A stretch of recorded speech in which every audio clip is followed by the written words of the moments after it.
Six-Day War of 1967 did a number of things for modern-day Israel.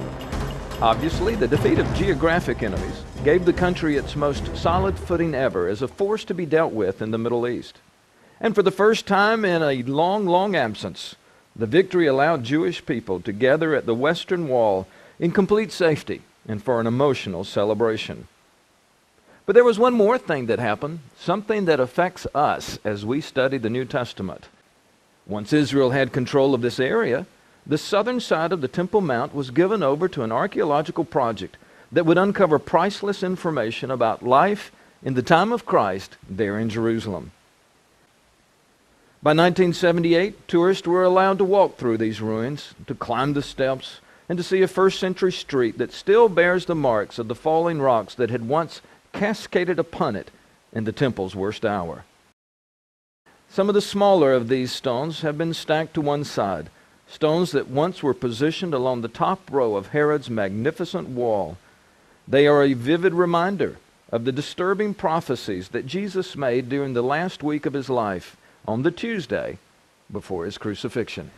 Look at the size of these stones.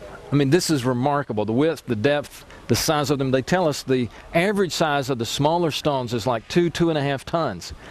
All stacked together. When the disciples came to Jerusalem and they saw a structure of the Temple Mount structure that Herod had not only had enlarged, but it was just a magnificent temple on top of it, they were stunned. There was nothing like this probably in all of the world. What we can see of this wall today is still only a fraction of what they saw. We haven't gotten down to the bottom level and had it exposed. It was very, very tall, very large stones. On Tuesday, when Jesus was making all those controversial remarks, a lot of controversial teachings and parables, he also walked by these stones, and as the disciples admired the building, he said, there will come a day when not one of these stones will be left standing on another.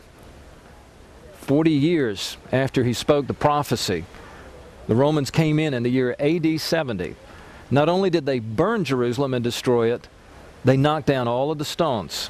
And the rubble that is here today, it's proof that the prophecy that Jesus gave came true in one generation.